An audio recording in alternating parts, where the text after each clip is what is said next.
Hello everyone, welcome back to Nepal online school. तपाईँहरूलाई Nepal online स्कुलमा फेरि पनि स्वागत छ। हामी आइडिबेस्ट लर्निङ प्लेटफर्ममा पढ्दैछौँ र यो पढ्ने क्रममा चाहिँ हामी ग्रेड 12को बिजनेस म्याथमेटिक्स भन्ने सब्जेक्ट पढिरहेको छौँ। बिजनेस म्याथमेटिक्समा चाहिँ मैले तपाईँहरूलाई एप्लिकेसन अफ डेरिभेटिभ भन्ने च्याप्टर पढाइरहेको थिएँ र त्यसमा चाहिँ हामीले यो सेकेन्ड पोर्सन जुन चाहिँ म्याक्सिमा मिनिमा अथवा म्याक्सिमाइजेसन मिनिमाइजेसनवाला पोर्सन थियो त्यो पोर्सनको चाहिँ एक्सर्साइज गर्दैछौँ र एक्सर्साइज गर्ने क्रममा योभन्दा अगाडिको सेसनमा चाहिँ हामीले यो क्वेसनहरू सल्भ गरेको थियौँ। क्वेसन नम्बर 12 को एभी 11 यस्तै माथिको क्वेसनहरू भने अब हामी क्वेसन नम्बर 13 चाहिँ सल्भ गर्छौँ है त। क्वेसन नम्बर 13 को आईको क्वेसन चाहिँ मैले सारिसकेको छु। तपाईँहरूले पनि यो सार्न सक्नुहुन्छ, पज गरेर सार्न सक्नुहुन्छ, होइन भने बुकमा पनि छ, बुकबाट पनि सार्न सक्नुहुन्छ। अब चाहिँ हामी चाहिँ सिधा क्वेसन सल्भ गर्नतिर लाग्यौँ। क्वेसन सल्भ गर्नुभन्दा अगाडि क्वेसन के छ एकचोटि त्यो चाहिँ बुझिहालौँ है त। क्वेसनले के भन्दैछ, गिभन द डिमान्ड फङ्सन भनेर एउटा डिमान्ड फङ्सन दिएको रहेछ p equals 20 minus q भनेर, and the total cost function भनेर कस्ट फङ्सन पनि दिएको रहेछ यहाँनिर। Determine the optimal output q, optimal output q भनेको छ है, q price p total profit and total revenue are under the profit maximization भनेर भन्दैछ।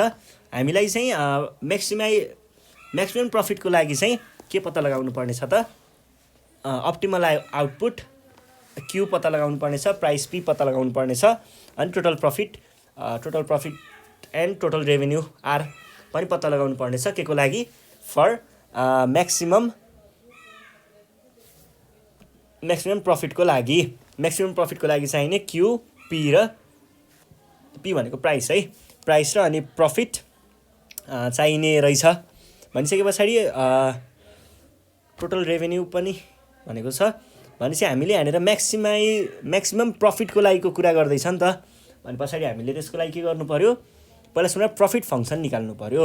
अब प्रफिट फङ्सन त दिएको छैन यहाँनिर, त के दिएको छ, प्राइस फङ्सन अथवा डिमान्ड फङ्सन र कस्ट फङ्सन मात्रै दिएको छ। अब त्यस पछाडि प्रफिट फङ्सनको लागि हामीले जेनरली युज गर्ने भनेको त्यो रेभेन्यू माइनस कस्ट हो, तर फेरि रेभेन्यू पनि दिएको छैन के, यहाँनिर के दिएको छ, डिमान्ड फङ्सन मात्रै दिएको छ। भनेपछि पहिला सुरुमा रेभेन्यू निकाल्नु पर्यो। रेभेन्यू फङ्सन भनेको के हुन्छ,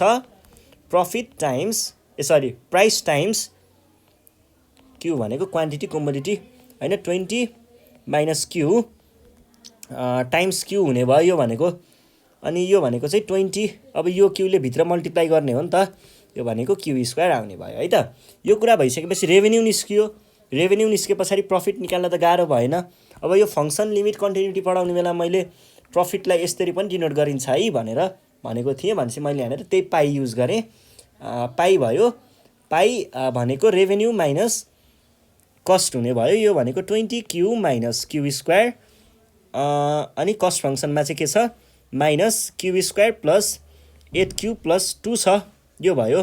यो भनेको के हुने भयो त, 20 Q minus Q square minus फेरि क्यू स्क्वायर प्लस 8 प्लस होइन माइनस हुन्छ, माइनस 8q माइनस 2 जस्तो देखियो।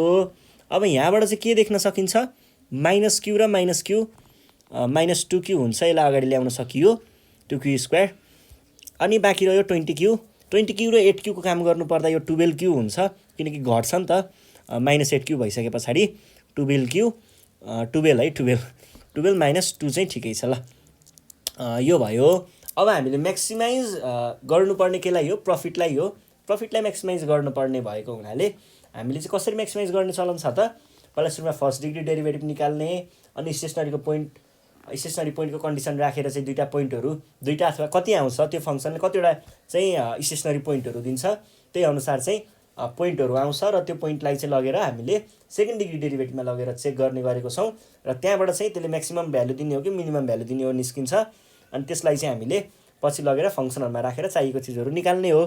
भनेपछि पहिला के गर्नु पर्यो, यसको डेरिभेटिभ गर्नु पर्यो, डी पाई बाई डिक्यू, यो भनेको के हुने भयो त, minus 2q square plus 12q minus 2 को डेरिभेटिभ डिक्यू, यो भनेको के आउँछ, माइनस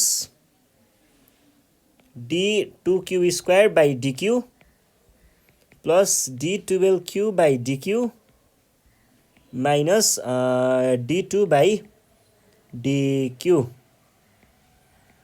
डिक्यू, यो भनेको के हुने भयो त, माइनस ठिकै छ, 2 भनेको कन्स्ट्यान्ट हो, बाहिर निस्किहाल्यो क्या अरे। अनि क्यु स्क्वायरको डेरिभेटिभ भनेको के हुन्छ, 2q हुन्छ प्लस 12 कन्स्ट्यान्ट हो, बाहिर निस्क्यो, dq/dq भनेको 1 हो, लेख्न जरुरी छैन। बाँकी गयो d2 भनेको त कन्स्ट्यान्ट हो, कन्स्ट्यान्टको डेरिभेटिभ 0 हुन्छ, त्यो पनि लेख्न जरुरी भएन। भने पछाडि हामीले -4q प्लस 12 भनेर यसको चाहिँ के लेख्न सकियो त, यसको फर्स्ट डेरिभेटिभ निकाल्न सकियो। सेकेन्ड डेरिभेटिभ भनेको चाहिँ के हुने भयो त, d²π/dq² ले जनाउँछ। यो भनेको dπ/dq को फेरि पनि डेरिभेटिभ गर्ने भन्न खोजेको हो। अब यसलाई चाहिँ यसको भ्यालु चाहिँ मैले भर्खर निकालेको छु। यो भनेको d-4q प्लस 12/dq जस्तो देखिन्छ। यो भनेको के भयो त, d-4q/dq प्लस d12/dq। यहाँनिर -4 भनेको कन्स्ट्यान्ट जस्तो देखियो, कन्स्ट्यान्ट चाहिँ बाहिर निस्क्यो, dq/dq भनेको 1 हो, केही लेख्न जरुरी भएन। प्लस d12/dq भन्छ।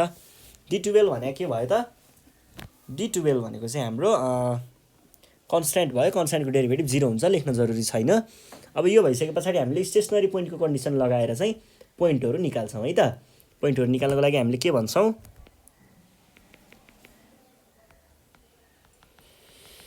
फर म्याक्सिमा एन्ड मिनिमा के हुन्छ, dπ/dq भनेको 0 हुन्छ।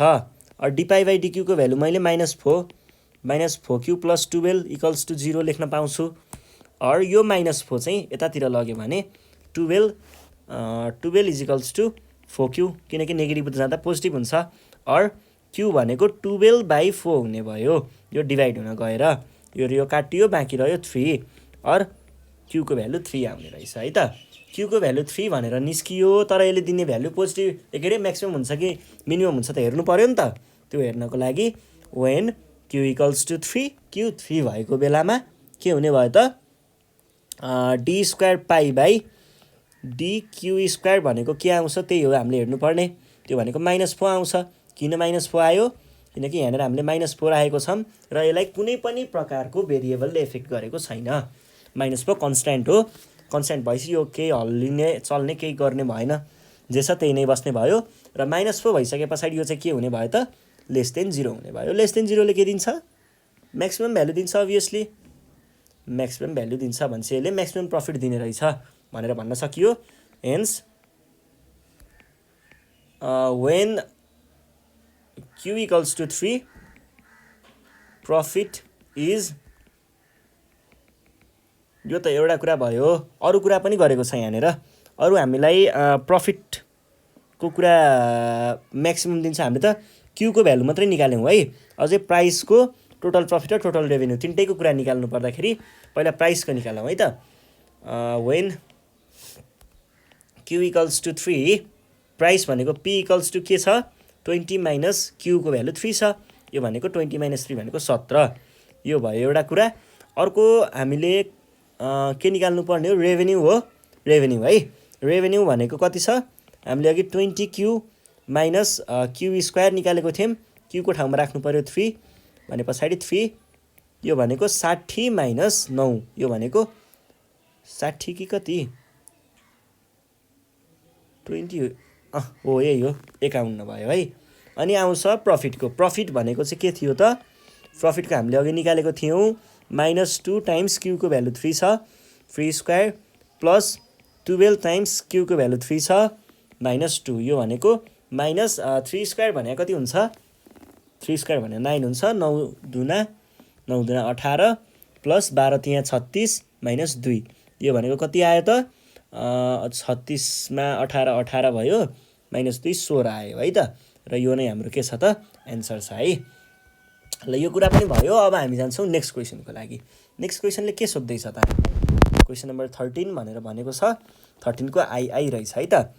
यहाँनिर क्वेसन छ, if the revenue function is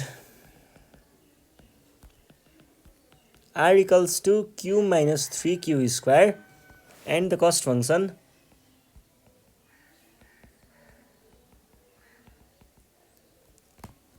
c equals to q² - 2q, find the value of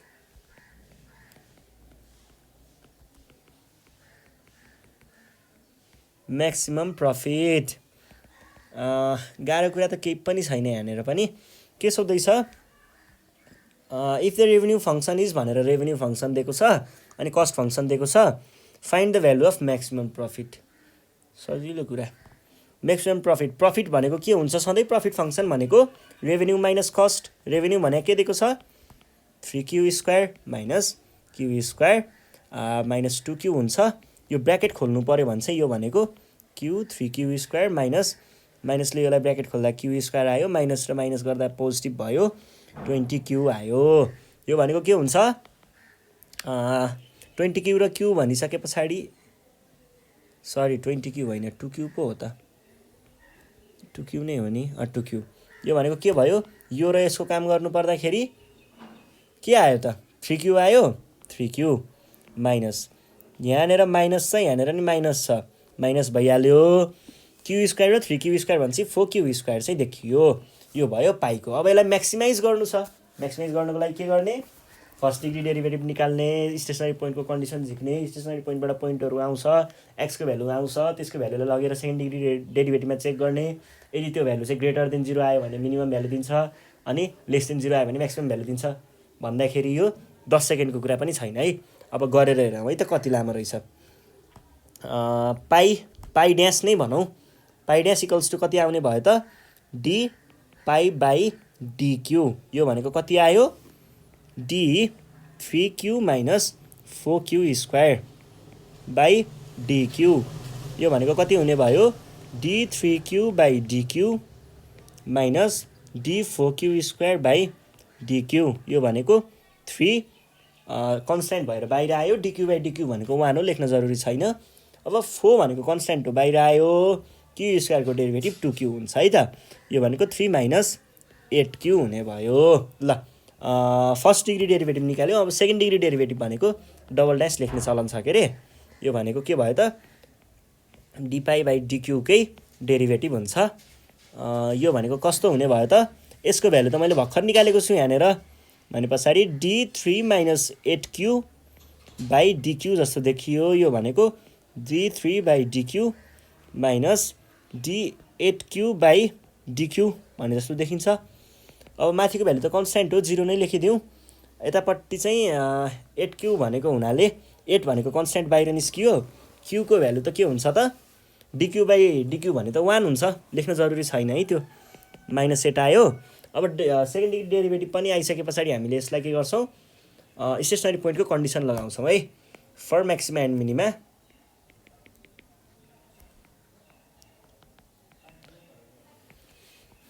maxima र मिनिमाको लागि के हुन्छ त, म्याक्सिमा मिनिमाको लागि पाई ड्यास इक्वल्स टु 0 हुन्छ। पाई ड्यासको भ्यालु के निकालेको थिएँ मैले, 3 माइनस 8q 0, और q को भ्यालु भन्दा पनि सबै स्टेप गर्नुपर्छ। यो माइनस 8q चाहिँ यता गयो, 8q बन्यो, यो 8 चाहिँ तल डिभाइड हुन गयो, q को भ्यालु 3/8 भनेर आयो है त। अब 3/8 हुँदाखेरि, q को भ्यालु 3/8 हुँदाखेरि हाम्रो सेकेन्ड डिग्री डेरिभेटिभ चाहिँ के हुन्छ हेर्नुपर्छ है। त्यसले चाहिँ हामीलाई म्याक्सिमम भ्यालु दिन्छ कि मिनिमम भ्यालु दिन्छ भन्ने कुरा थाहा हुन्छ के। त्यसको लागि चाहिँ हामीले के गर्छौँ, when q equals to this, d अथवा यसलाई यस्तो पनि नभनौँ, यस्तो भनौँ, pi double dash is equals to के हुने भयो त, -4 नै हुने भयो। किनकि -8 कि -4, -8 है, -8 है। योभन्दा अगाडि माइनस पो आएको थियो क्या, माथिको लेखेर म कन्फ्युज भएछु। ल यो -8 भयो। -8 किन भयो, किनकि यहाँनिर कुनै पनि भेरिएबलले एफेक्ट गरिरहेको छैन, यो कन्सटेन्ट छ, -8 हुने भयो। क्यू को भ्यालु जेसुकै भए पनि यो -8 नै हुन्छ है। यो भइसके पछाडि हामीले के भन्ने भयौँ त, यसले त म्याक्सिमम भ्यालु दिने रहेछ। कसरी थाहा भयो म्याक्सिमम भनेर, किनकि यो लेस देन 0 छ, लेस देन 0 ले म्याक्सिमम दिन्छ भन्ने कुरा थाहा हुन्छ। अब यति मात्रै लेखेर त क्वेसन पुरा भएन। Find the value of maximum profit भनेको थियो, भने पछाडि यसलाई लगेर हामीले प्रफिट फङ्सनमा राख्नु पर्यो। केलाई, q इक्वल्स टु 3/8 लाई। भने पछाडि हामीले maximum profit is equals to भनेर के भन्नु पर्यो, 3 टाइम्स, मैले त्यो माथि लगेर राखेको मात्रै हो है, केही गरेको छैन। बाई 8 माइनस 4 टाइम्स 9/9 भन्नु डाइरेक्ट नै लेख्दिनँ को स्क्वायर यो भनेको 3 तिया 9/8 माइनस 4 टाइम्स 9/8 8 64 यो भनेको 9/8 माइनस 36/64 यो भनेको चाहिँ अब म क्यालकुलेटरै हान्छु पोइन्टमा आउँछ होला पोइन्टमा लेख्ने कि 9/16 आउँदो रहेछ 9/16 ल यति नै लेखिदिउँ ल यही नै हो आजको लागि हामीले यति नै गर्छौँ योभन्दा नेक्स्ट सिरिजमा चाहिँ हामी बाँकी रहेका क्वेसनहरू सल्भ गरौँला अब लगभग अन्त्यमै छौँ है छन चाहिँ सल्भ गरौँला त्यतिखेरसम्मको लागि चाहिँ नेपाल अनलाइन स्कुल बिदा माग्न चाहन्छ घरमा बसेर प्र्याक्टिस गर्दै गर्नु होला केही प्रब्लम आयो भने हामीलाई सम्पर्क गर्न सक्नुहुन्छ 9849595895 एकदम सजिलो नम्बर छ यसमा कन्ट्याक्ट गरेर आफ्नो क्वेरिजहरू राख्न सक्नुहुन्छ है यति भन्दै बिदा माग्न चाहन्छु साथीहरूलाई भिडियो सेयर गर्दै गर्नु होला अनि सब्सक्राइब गर्न नबिर्सिनु होला है त धन्यवाद